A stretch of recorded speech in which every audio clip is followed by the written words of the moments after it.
परिचय। ये जंगल के बीच में है। शोधकर्ता भूमि पर पड़ी हुई सूखी पत्तियों में से एक पौधे की जांच कर रहे हैं। उन्होंने वहां के प्राणी जात और वनस्पति जात को ध्यानपूर्वक देखा, जिनमें से कुछ पौधे एकदम विशिष्ट प्रकार के हैं। उन्होंने कुछ ऐसे पौधे देखे जो सामान्य रूप से नहीं पाए जाते हैं। क्या ये पौधे लुप्तप्राय प्रजातियों में से हैं? आइए इस पाठ में हम किसी विशिष्ट क्षेत्र के पौधों और जंतुओं के बारे में जानें।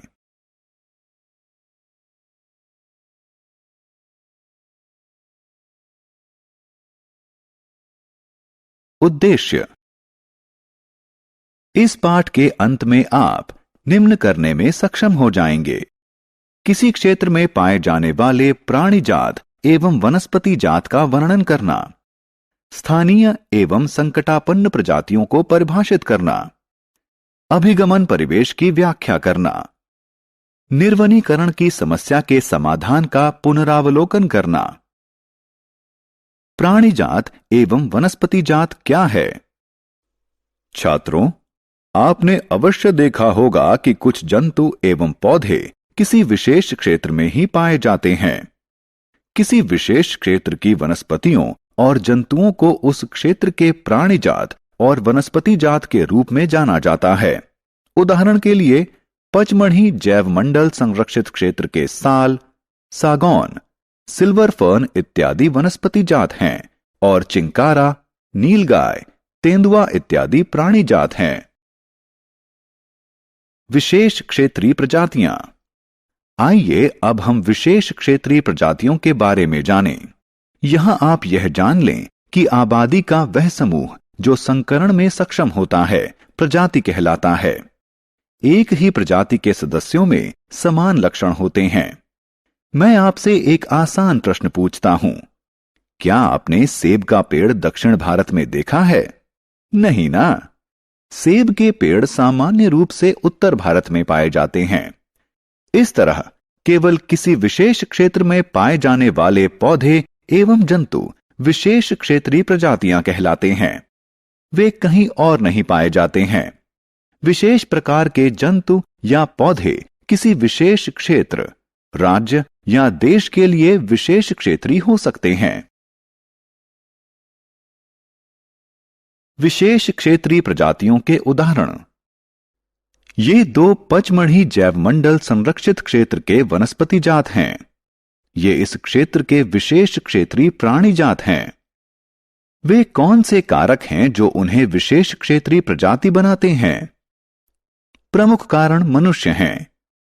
उनके वास स्थल का विनाश, मनुष्यों की बढ़ती जनसंख्या और नई प्रजातियों के आने से विशेष क्षेत्रीय प्रजातियों के प्राकृतिक वास स्थल प्रभावित हो सकते हैं और उनका अस्तित्व संकट में आ सकता है।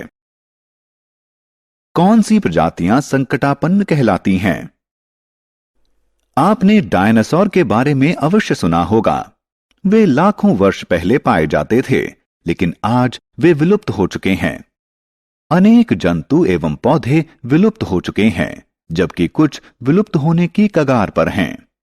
वे प्रजातियां जिनकी संख्या विलुप्त होने के स्तर तक कम हो जाए संकटापन्न प्रजातियां कहलाती हैं। कुछ जंतुओं के प्राकृतिक वासस्थल में उत्पन्न बाधाओं के कारण उनकी उत्तरजीविता कठिन हो गई है।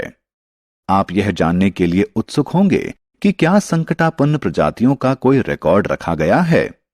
ठीक है, रेड डाटा पुस्तक वह स्रोत पुस्तक है जिसमें समस्त संकटापन्न जंतुओं एवं पौधों का रिकॉर्ड रखा जाता है। प्रवास क्या है? आइए बच्चों, हम प्रवास शब्द का अर्थ जानें। प्रत्येक वर्ष कुछ प्रजातियों का किसी विशेष उद्देश्य, जैसे प्रजनन या जलवायु की स्थितियों से बचने के लिए अपने वास स्थल से कुछ निश्चित समयावधि के लिए किसी अन्य स्थान पर जाना उनका प्रवास कहलाता है। निर्वनीकरण की समस्या का समाधान। हम वनों से अनेक चीजें प्राप्त करते हैं। गोंद, राल, जूट और कागज महत्वपूर्ण उत्पाद हैं जो वन से प्राप्त कच्चे माल से बनाए जाते हैं। क्या आप कागज के विकल्प की उपलब्धता के बारे में विचार कर सकते हैं? क्या होगा यदि हमारे लकड़ी ना होती? ठीक है, इन सभी प्रश्नों का सरल उत्तर कागज का पुनः चक्रण है। कागज को 5 से 7 बार पुनः चक्रित किया जा सकता है। कागज के पुनः चक्रण से न सिर्फ वृक्षों को बचाया जा सकता है, बल्कि ऊर्जा व जल भी बचाया जा सकता है। इसलिए हमें कागज बचाना चाहिए, इसका पुनः इस्तेमाल करना चाहिए और इसका पुनः चक्रण करना चाहिए। तुमने बहुत अच्छी बात कही, लेकिन कागज का पुनः चक्रण केवल निर्वनीकरण को नियंत्रित करने का अस्थायी उपाय है। क्या तुम निर्वनीकरण की समस्या का कोई स्थायी समाधान बता सकते हो? हाँ, यह पुनः वनरोपण है। नष्ट हुए वनों के स्थान पर नए वृक्ष लगाना पुनः वनरोपण कहलाता है। सारांश। आइए हमने जो कुछ सीखा है उसे संक्षेप में दोहराएं। किसी विशेष क्षेत्र में पाए जाने वाले पौधे एवं जंतु प्राणी जात एवं वनस्पति जात कहलाते हैं। जिन प्रजातियों के विलुप्त होने का खतरा है उन्हें संकटापन्न प्रजातियां कहा जाता है। प्रत्येक वर्ष कुछ प्रजातियों का अपने वास स्थल से कुछ निश्चित समयावधि के लिए किसी अन्य स्थान पर जाना उनका प्रवास कहलाता है। निर्वनीकरण की समस्या का समाधान कागज का पुनः चक्रण एवं पुनः वनरोपण है।